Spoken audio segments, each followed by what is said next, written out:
AP ఎఫ్సెట్ ఎగ్జామ్కి వెళ్ళేటువంటి ప్రతి స్టూడెంట్కి ఒక చిన్న ఇన్ఫర్మేషన్ షేర్ చేయాలనుకుంటున్నాను. ఈ ఇన్ఫర్మేషన్ అయితే నీకు చాలా హెల్ప్ అవుతుందిరా. సో ఏంటి ఆ ఇన్ఫర్మేషన్ అంటే, నువ్వు ఇప్పుడు తక్కువ టైం ఉంది, మనకి ఎంతో టైం లేదు, మహా అయితే నెల ఉంది. సో ఈ నెలలో మొత్తం చాప్టర్లన్నీ వరుసగా ప్రతిదీ డీటెయిల్డ్గా నేర్చుకుందామంటే టైం సరిపోదు. ఓకేనా? మరి ఇలాంటి టైంలో ఏం చేయాలి అంటే, నేనేం చేశానంటే నీకోసం ఒక చిన్న హెల్ప్ చేశా. ఏంటి అంటే, నేను ప్రీవియస్ పేపర్స్ అన్నిటిని అబ్జర్వ్ చేసి ఆ ప్రీవియస్ పేపర్స్లో ఏ లెసన్ నుంచి ఏ క్వశ్చన్లు అడుగుతున్నాడు అనేది తీసుకున్నా. సేమ్ అదే మోడల్లో ఇంకా ఆ లెసన్లో, ఆ పర్టికులర్ లెసన్లో ఎక్కువగా టాపిక్స్, ఏ టాపిక్ని ఎక్కువ సార్లు అడుగుతున్నాడు అనేది కూడా చూసా. ఓకేనా? సో దాన్ని బేస్ చేసి నేను ఒక పీడిఎఫ్ అయితే తయారు చేశాను రా. ఇక్కడ నువ్వు అబ్జర్వ్ చేసుకోవచ్చు, నేను ఈ అటామిక్ స్ట్రక్చర్ లెసన్ ఉంది, నేను ప్రీవియస్ ఇయర్ పేపర్స్ని అబ్జర్వ్ చేస్తాను. దాంట్లో ఈ అటామిక్ స్ట్రక్చర్ నుంచి 2 క్వశ్చన్లు అడుగుతున్నాడు. ఓకేనా? నెక్స్ట్ స్టేట్స్ ఆఫ్ మ్యాటర్ నుంచి 2 క్వశ్చన్లు. అలాగా ఏ లెసన్ నుంచి ఎన్నెన్ని క్వశ్చన్లు అడుగుతున్నాడు అనేది ఒక పీడిఎఫ్ అయితే తయారు చేశా. దీనితో పాటు ఇంకేంటి సార్, ఇంకేం చెప్తున్నారు అంటే, ఈ క్వశ్చన్స్తో పాటు ఆ పర్టికులర్ లెసన్లోంచి ఏవైతే ఇంపార్టెంట్ టాపిక్స్ అడుగుతున్నాడు. ఫర్ ఎగ్జాంపుల్గా ఈ అటామిక్ స్ట్రక్చర్ లెసన్ తీసుకున్నప్పుడు దీంట్లో ఎక్కువ సార్లు వాడు అడిగినటువంటి టాపిక్స్ ఏంటంటే ఈ 4 టాపిక్స్ నుంచే ఎక్కువ ఫోకస్ చేశాడు. సో నువ్వు రిమైనింగ్ టాపిక్స్ కవర్ చేసే ముందు ఈ టాపిక్స్ అయితే కవర్ చేసే, ఈ టాపిక్స్ కవర్ చేసిన తర్వాత రిమైనింగ్ టాపిక్స్ కవర్ చేసుకో. ఓకేనా?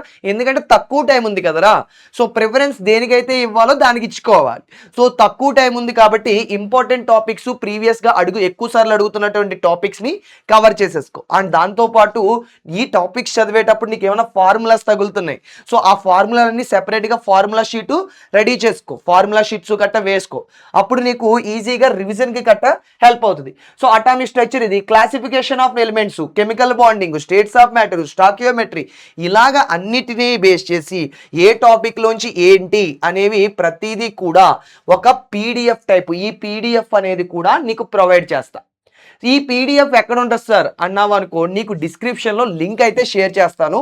సో వెంటనే నువ్వు డిస్క్రిప్షన్లోకి వెళ్ళి లింక్ని క్లిక్ చేయి. ఓకేనా? ఈ నోట్స్ అనేది నీకు లింక్ అనేది ఓపెన్ అయిపోద్ది. ఓకేనా అమ్మా? క్లియర్ కదా?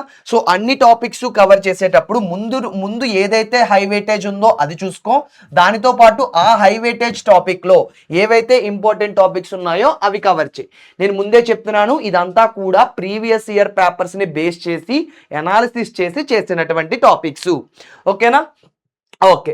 సో ఇంకా నువ్వేంటంటే బాగా అబ్జర్వ్ చేసుకుంటే, నువ్వు ఇది చేసేటప్పుడు ఏవైనా ఫార్ములాలు ఉంటే ఒక సైడు, ఇంపార్టెంట్వి ఏమైనా ఉన్నా ఒక సైడ్ రాసుకుంటే నీకు రివిజన్కి చాలా హెల్ప్ అవుతుందిరా. ఇవి కాకుండా నీకు ఏదైనా ప్రాబ్లం ఫేస్ చేస్తున్నావు, ఎఫ్సెట్ రిలేటెడ్గా ఏవైనా ప్రాబ్లమ్స్ ఫేస్ చేస్తున్నావు అనుకో, దాని రిలేటెడ్గా కూడా నువ్వు ప్రాబ్లం ఏంటో కామెంట్ చేయి. నేను తర్వాత సెక్షన్లోనైనా నీతో ఇంటరాక్ట్ అవుతా. ఓకేనా? దానికి సొల్యూషన్ అయితే ఆలోచించి మీ దగ్గరికి వస్తా. Okay, all the best for your exam.